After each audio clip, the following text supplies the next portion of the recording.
Salut à toi, je te conseille de prendre un bon thé ou chocolat chaud. On va parler oracle et tarot, alors emmitoufle-toi sous un bon plaid, c'est parti.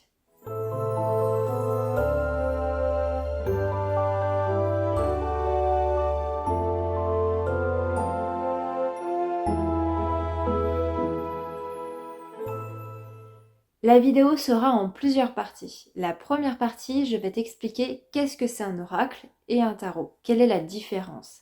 La deuxième partie sera sur comment les choisir, les utiliser et purifier. Et une prochaine fois, je ferai une autre vidéo où je te montrerai une ou plusieurs techniques de tirage, car si je le fais dans celle-ci, la vidéo serait beaucoup trop longue, donc vaut mieux le faire séparément. Qu'est-ce que c'est un oracle et un tarot?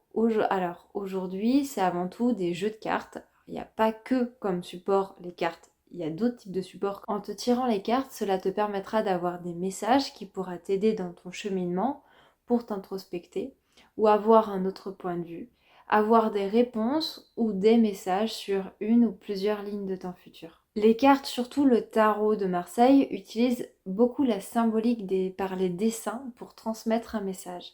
Alors, rassure-toi, il y a aussi des livrets explicatifs dans les boîtes ou carrément des livres quand il s'agit le tarot de Marseille, et là c'est un parmi plein d'autres. Moi j'ai que celui-là. Les oracles, eux, sont beaucoup plus libres pour notre propre interprétation, je trouve, que ce soit par le dessin, le mot qui est noté dessus, ou par notre propre ressenti en voyant la carte, et ainsi que par des fois aussi le texte. Des fois il y a que un mot, d'autres fois c'est carrément plusieurs lignes écrites sur la carte, ou encore le message qu'il y a dans le livret. Ça permet aussi ça permet aussi de faire le tri au niveau de notre ressenti, de qu'est-ce qui nous parle dans la situation ou pas. Donc voilà, par exemple des cartes oracle. Donc vous voyez, il y a bien l'illustration avec un mot, par exemple. Des fois, il y a des cartes où il n'y a pas du tout de mots non plus. Ça peut arriver, mais c'est moins courant. Voilà. Voilà.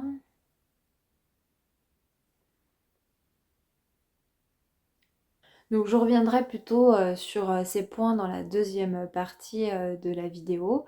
Le plus important, c'est vraiment de chercher à vraiment ressentir en soi quel est le message pour soi. Et ce qu'on peut ressentir, parfois, c'est pas toujours ce qu'on a envie d'entendre. Donc il faut bien faire la différence entre le mental, l'émotionnel et voilà, ce qu'on a envie d'entendre et la réalité. Et parfois, les cartes sont juste, c'est juste une interprétation qui n'est pas forcément la bonne. Ça arrive à tout le monde de se tromper, même au meilleur. Voilà, parce qu'on est humain et qu'on a tous des fois, par moment, envie d'entendre quelque chose, le mental qui s'en mêle, ou tout simplement des lignes de temps qui changent en fonction du libre arbitre de chacun. Et le résultat peut engendrer une différence de ce qui avait été annoncé ou de ce qui était prévu initialement. Alors par contre, les tarots, eux, sont en deux parties bien distinctes. Donc il y a les majeurs où il y a 22 cartes. Donc ces majeurs-là sont des cartes les plus impactantes du jeu. Elles sont extrêmement fortes. Tu peux te tirer les cartes qu'avec les majeurs, enfin, tellement qu'elles ont plein d'informations à donner et de choses à dire. Alors ces 22 cartes représentent surtout un chemin initiatique. Elles n'ont pas été ordonnées n'importe comment. Vraiment, il y a tout un procédé et ça commence par le battleur et ça termine par le fou ou le mât. Voilà, on peut appeler cette carte-là, la dernière carte, a deux noms possibles. Donc le battleur, je vous montre un exemple, vous voyez, c'est un homme avec une table et avec des outils.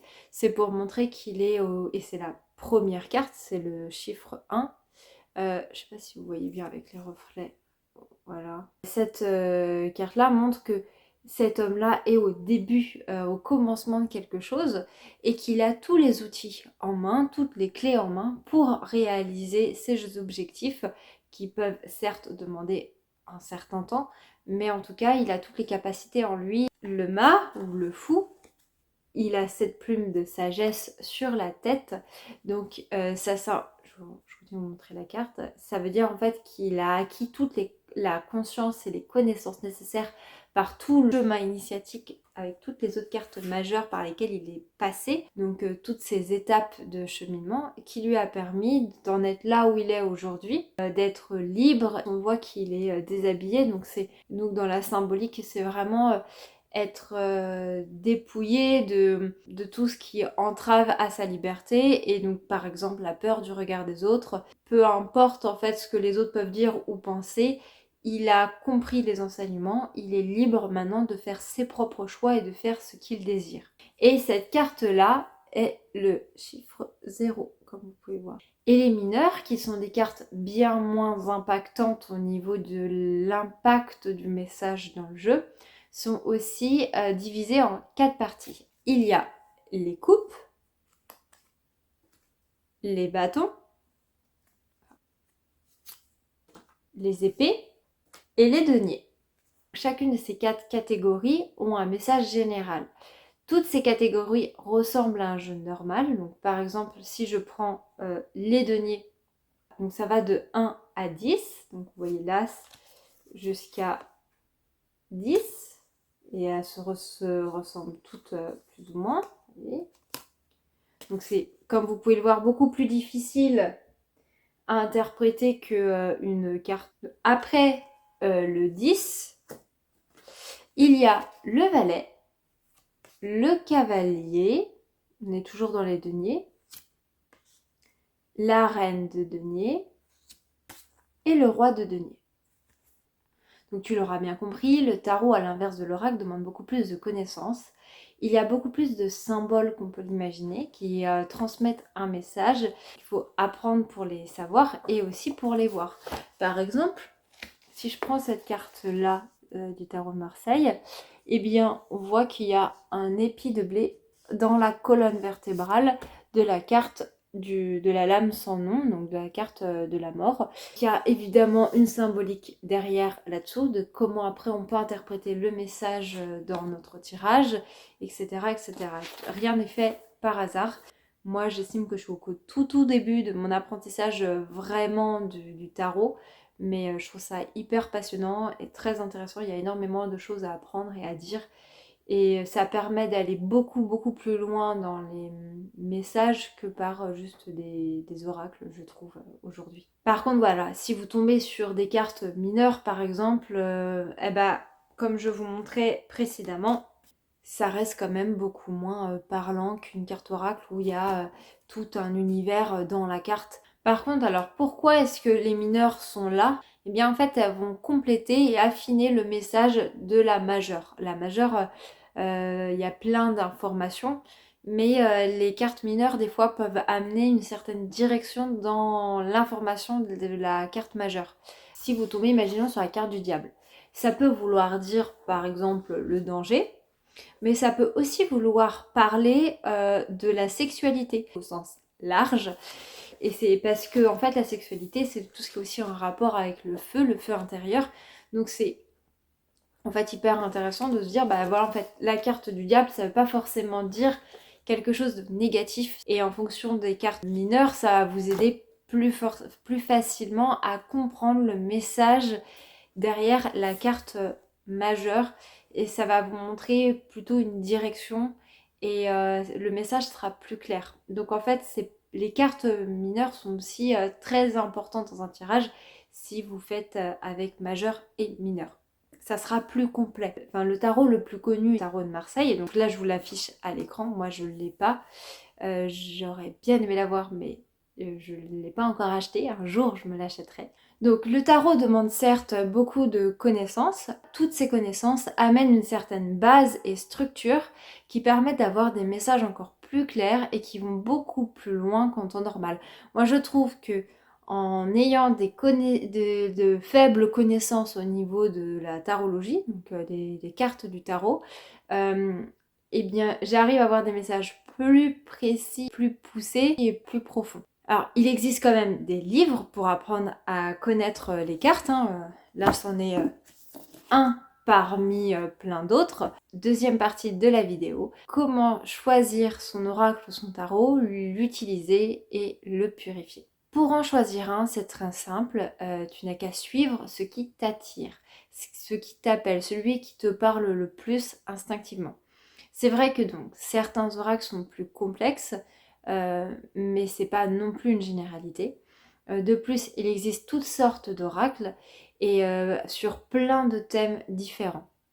Certains seront plus sur l'introspection et d'autres plus divinatoires. Prends vraiment celui qui te fait le plus envie. Personnellement, j'aurais même tendance à conseiller de commencer d'abord par un oracle qu'un tarot, car je trouve que c'est plus simple, car ça nous amène plus à nous connecter à notre ressenti et à nous obliger un peu à apprendre à nous faire, enfin, à ce qu'on apprenne à se faire confiance. Mais si c'est plutôt le tarot qui t'attire avant tout, bah prends d'abord le tarot, enfin fais comme tu le sens. De toute façon, les tarots actuels ont aussi des livrets. Moi je trouve que d'avoir les connaissances au niveau du tarot, ça amène quand même une base pour même tous les autres tarots et même des fois dans certains cas des cartes oracles, je trouve. Donc c'est franchement à terme quand on se tire beaucoup des cartes que oracles, je pense que c'est très intéressant d'apprendre aussi le tarot en complément. Donc, une fois que tu l'as acheté, ton tarot ou ton oracle, c'est important de le purifier parce qu'il a été manipulé par ne serait-ce que les vendeurs, livreurs et d'autres clients qui ne l'ont pas forcément acheté, même s'il était toujours emballé. Et le purifier, ça va permettre d'enlever déjà les énergies, les intentions, l'émotionnel des autres, afin de ne pas parasiter son propre jeu, son propre tirage. J'ai découvert que certains oracles et tarots ont quand même de la magie noire sur eux, parce que la magie noire, on peut la mettre pas que sur des gens, on peut la mettre sur des objets qui après peuvent atteindre la personne, par exemple. Donc voilà, je trouve que c'est important aussi d'enlever la magie noire qu'il y a sur les oracles et les tarots. Pour savoir, rien de plus simple, il y a juste à tester par exemple au pendule ou à votre ressenti. Et après, je vais vous dire après comment enlever ça. Pour la purification, tu peux purifier à l'encens. Alors, la purification à l'encens ne va pas enlever la magie. Faut le savoir. En tout cas, dans mes expériences et dans les expériences aussi de mes proches, on a tous le même constat. Ça ne suffit pas. C'est beaucoup trop léger comparé. En fait, c'est pas du tout comment dire, l'encens, ça va enlever le parasitage, les charges par l'émotionnel, etc., etc. La magie, c'est quand même quelque chose qui a été posé intentionnellement sur l'objet dans un but précis. Donc ça le programme en fait pour quelque chose. Donc pour la purification, tu peux le faire en brûlant de l'encens tel que du sang de dragon par exemple ou de la sauge blanche par exemple ou du thym. Mais il faut faire attention aussi avec le thym parce que ça peut être dangereux car ça crépite. Ou encore une prière ou une visualisation. Ou avoir des intentions. Par exemple, ces 3 derniers points sont très utiles pour enlever la magie. Certains vont taper dessus sur un jeu, par exemple sur un jeu de cartes, ils vont taper une fois dessus. Moi, quand je fais ça, je préfère taper 3 fois et de chaque côté. Ou encore, il y en a certains qui vont taper une fois sur le jeu pour purifier, enlever les charges. Moi, je préfère faire 3 fois parce que le 3 valide en schématisant et j'aime bien le faire des deux côtés parce que je sens qu'il y a encore des charges de l'autre côté et que c'est pas forcément allé dans tout le paquet et parfois je fais même au milieu pour être sûr que c'est bien nettoyé, bien purifié. Et pour la magie noire, par contre, je vous recommande de couper par des prières, la visualisation et des intentions. Il y a des prières justement spéciales contre la magie noire. Je vous invite à faire vos recherches. Je préfère pas vous donner les miennes. Pour utiliser un jeu de cartes, je te recommande quand même avant tout de faire attention à quel type d'énergie tu te relies. Par l'intention, tu peux toujours demander à te relier à la véritable lumière, à ta propre véritable lumière ou à d'autres êtres de véritable lumière. Le mieux reste quand même sa propre véritable lumière. et que tous les parasitages qui peuvent bloquer ou comment dire polluer notre canal soient éloignés et coupés et définitivement éloignés pour ne pas impacter le tirage et les messages qui doivent être transmis. Donc là, je ne vais pas vous montrer un tirage en particulier, mais plutôt de façon quelque chose de très général. Vous aurez juste à suivre votre instinct, votre ressenti. Donc d'abord, tu as juste à mélanger les cartes, comme ça, tac, tac, tac. Surtout pas comme ça, parce que si tu mélanges tout ton jeu comme ça, en fait, ça va juste changer l'ordre des cartes, mais ça va pas changer, enfin, ça va pas vraiment bien mélanger les cartes. Tac, moi je prends au milieu, tac, comme ça, ou des fois sur un côté et je refais comme ça. Ça mélange plus intensément et pas seulement un certain ordre. Donc voilà, c'est vraiment important qu'il y a des cartes qui viennent en avant et en arrière durant le mélange et pas juste en avant comme ça. Parce que sinon, en fait, vous voyez, ça fait toujours un même schéma. On tourne le paquet comme ça.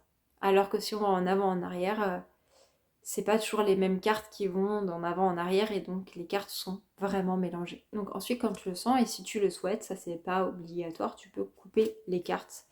Là je tombe sur la carte intention et sur la carte sécurité et tu verras que souvent ça donnera l'information générale du tirage ou en complément d'information du reste du tirage que tu pourras faire après. Donc là, tu as juste à les interpréter librement. Donc là, j'avais pas d'intention particulière.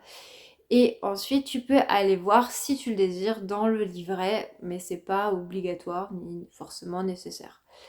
Après, tu les étales. Donc là, j'ai pas de. Là, j'avoue que c'est devant moi, donc c'est pas pratique. Tu peux les étaler comme ça. Et tu peux en choisir le nombre en fonction de. Enfin, les cartes qui t'attirent. Donc, pas tout le paquet, ni la moitié du paquet. Hein, mais voilà, ça peut être le nombre de cartes qui te parle le plus. Donc, ça peut être de 1 à 3, à plus. Voilà. Donc, il faut bien faire attention à les garder dans l'ordre dans lequel on les a tirés, sauf si notre instinct nous dit que c'est pas exactement cet ordre-là, mais dans un autre ordre bien précis. Là, il faut s'écouter. Mais si par exemple on tire cette carte-là en première, bah, faudra bien la positionner en première position, puis après, si c'est elle, bah, en deuxième position et elle en troisième position. Si imaginons tu ressens que cette carte-là doit être absolument en première position et que tu l'as tirée après, ben, place-la en première position. Mais suis vraiment ton ressenti le plus possible. Essaye de vraiment tirer les cartes avec le plus de conscience et de présence à toi possible. Ensuite, tu pourras les retourner. Voilà, il faut les retourner dans le sens, voilà, comme ça. Et ensuite, tu pourras juste les regarder et chercher à t'imprégner de la carte, à avoir l'information, à ressentir quel est le message donné. Et si besoin, tu peux toujours lire les informations complémentaires qu'il y a dans le carnet. Après, je trouve que c'est toujours important de remercier les cartes en les rangeant. Donc on n'est pas obligé de les remercier à voix haute, ça peut être juste intérieurement par la pensée. J'espère que vous avez passé un agréable moment devant cette vidéo. Je vous souhaite une bonne fin de journée, soirée ou nuit, je ne sais pas. Et de bons tirages. Et je vous dis à jeudi prochain. Bye.